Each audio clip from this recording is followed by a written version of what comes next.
بسم اللہ والسلام علی رسول اللہ۔ اچھا، ایک دوست ہیں، انہوں نے مجھ سے واٹس ایپ پر سوال کیا ہے کہ کچھ لوگ ہیں آج کل یہ بحث کر رہے ہیں سوشل میڈیا پر اور دیگر جگہوں پر کہ حضرت سیدنا مولا علی پاک رضی اللہ تعالیٰ عنہ ولایت میں سیدنا صدیق اکبر رضی اللہ تعالیٰ عنہ، سیدنا فاروق اعظم رضی اللہ تعالیٰ عنہ سے افضل ہے۔ اس حوالے سے اہل سنت و جماعت کا کیا عقیدہ ہے؟ تو اس حوالے سے یاد رکھیں، اہل سنت و جماعت کا اس بات پر اجماع ہے، جمہور اہل سنت و جماعت کا یہ عقیدہ ہے کہ انبیاء علیہ الصلوۃ کے بعد سب سے افضل حضرت سیدنا ابوبکر صدیق رضی اللہ تعالیٰ عنہ، پھر حضرت عمر رضی اللہ تعالیٰ عنہ، پھر حضرت عثمان غنی رضی اللہ تعالیٰ عنہ، پھر حضرت سیدنا مولا علی پاک رضی اللہ تعالیٰ عنہ۔ تو چاہے خلافت ہو یا ولایت ہو، دونوں میں افضل حضرت سیدنا ابوبکر صدیق رضی اللہ تعالیٰ عنہ ہے۔ آپ اہل سنت و جماعت کی جو بھی عقیدے کی کتاب ہو اٹھا کر دیکھیں، شرح عقائد نسوی اٹھا کر دیکھیں، شرح فقہ اکبر اٹھا کر دیکھیں، دیگر جو کتابیں ہیں، اس طرح اعلیٰ حضرت نے جو رسالہ لکھا ہے مطلع القمرین، وہ اٹھا کر دیکھیں، بہار شریعت اٹھا کر دیکھیں، سب میں یہ لکھا ہوا ہے کہ حضرت سیدنا ابوبکر صدیق رضی اللہ تعالیٰ عنہ خلافت و امامت دونوں میں افضل ہیں۔ تو یہ جو اقوال تو آپ کو پتہ ہے کسی بھی مسئلے میں مل جاتے ہیں،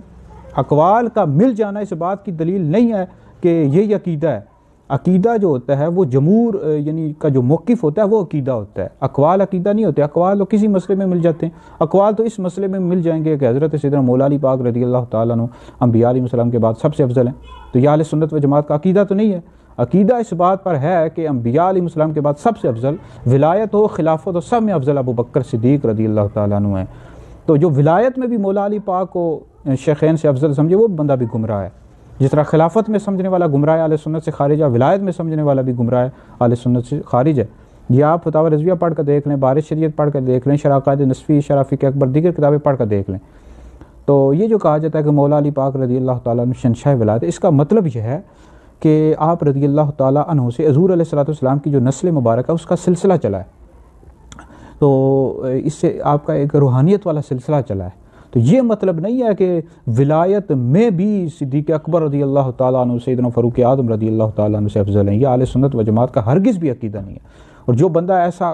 کہہ رہا ہے، لکھ رہا ہے، تو اس کو رجوع کرنا چاہیے، توبہ کرنی چاہیے، اس کو پہلے ان کتابوں کا مطالعہ کرنا چاہیے جن کتابوں کو میں نے نام لکھے ہیں۔ اہل سنت و جماعت کا یہ متفقہ عقیدہ ہے، جمہور اہل سنت و جماعت کا عقیدہ ہے کہ حضرت سیدنا ابوبکر صدیق رضی اللہ تعالیٰ عنہ تمام انبیاء علیہ السلام کے بعد سب سے افضل ہیں، خلافت میں بھی، امامت میں بھی، پھر حضرت عمر رضی اللہ تعالیٰ عنہ ہیں، پھر حضرت عثمان غنی رضی اللہ تعالیٰ عنہ ہیں، پھر حضرت سیدنا مولا علی پاک رضی اللہ تعالیٰ عنہ۔ تو اللہ تعالیٰ ہمیں اہل سنت و جماعت کے عقیدے پر قائم رکھے۔ اس حوالے سے میری کتاب بھی ہے افضلیت شیخین، اگر کسی کو چاہیے ہو، دلائل چاہیے ہو، تو ہم انشاءاللہ اس کو دے دیں گے کہ ولایت میں بھی سب سے افضل حضرت سیدنا ابوبکر صدیق رضی اللہ تعالیٰ عنہ ہے۔